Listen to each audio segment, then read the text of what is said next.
so that he can develop the country, Mr. Speaker, without taxing the citizens and without taking more debt, Mr. Speaker. That's how I view this matter, Mr. Speaker.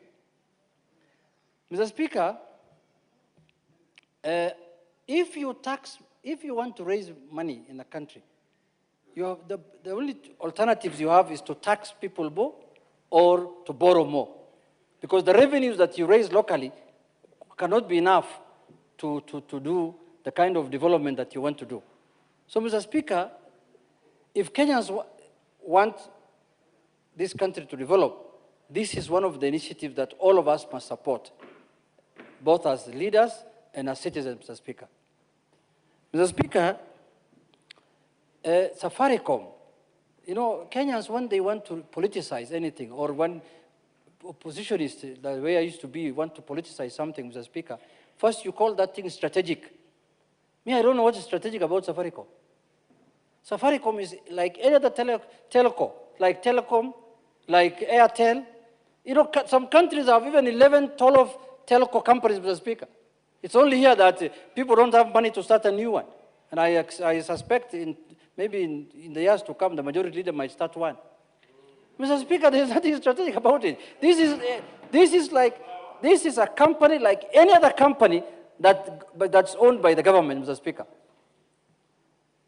Secondly, Mr. Speaker, if you don't sell why do you create assets of high value?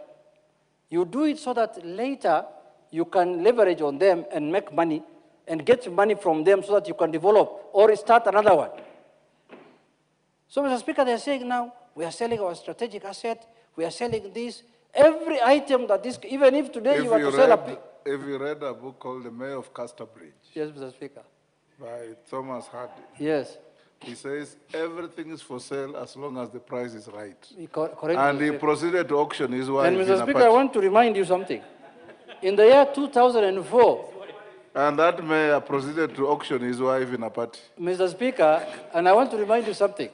When I came to see you in the Ministry of Foreign Affairs, and I was the mayor of Migori, when I entered your door, you called me the mayor of Casterbridge.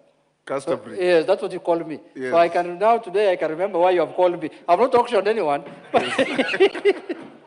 Anyway, Mr. Speaker, not to lose my thought process, Mr. Speaker, I think Kenyans should know that what's happening in this divestiture of Safaricom is for the good of the country.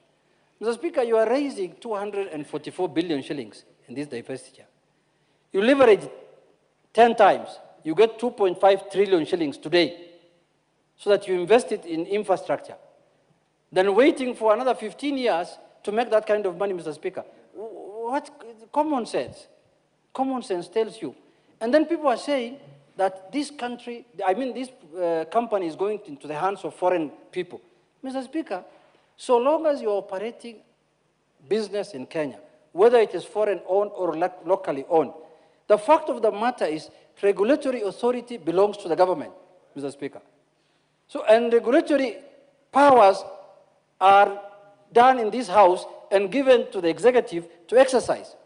Mr. Speaker, so long as the government has the regulatory authority, they can determine how that business is run, whether it is foreign-owned or locally owned.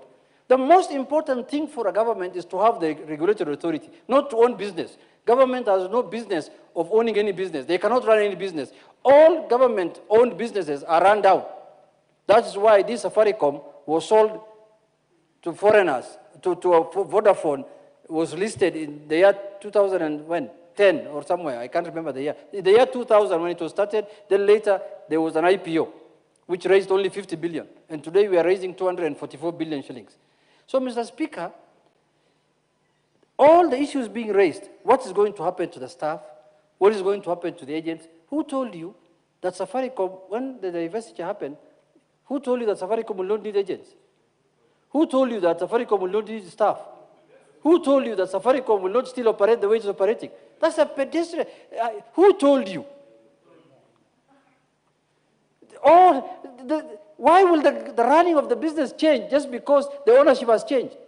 So I think that's a pedestrian way of, making Kenyans think that their cow has been sold cheaply or in a manner that's not right. Mr. Speaker, I think All mature assets must be sold, and new ones must be created. That is how the world is run. Look at the developed countries. Are they still running, matatus and buses like the way we want to run here in Kenya? Government wants to run small things. Government must run big things. Government must build airports. Government must build expressways. Government must build big dams that have huge electricity supply. The government must build technopolises. Government must run metropolises. Not government should not run a telephone booth and a telephone company, Mr. Speaker, that any other Kenyan can run, Mr. Speaker. Now, Shad Merali, you started Cancel. Now you're competing with Shad as a government. Get out of those things. Run big things as a government. And that is why now we have the National Infrastructure Fund.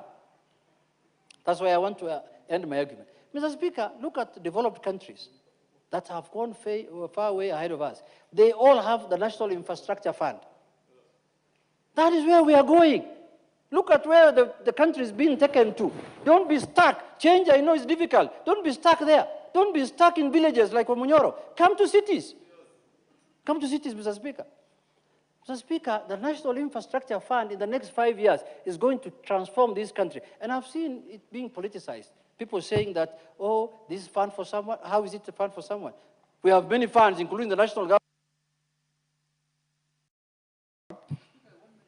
Give him a minute. How can it be a fund for someone?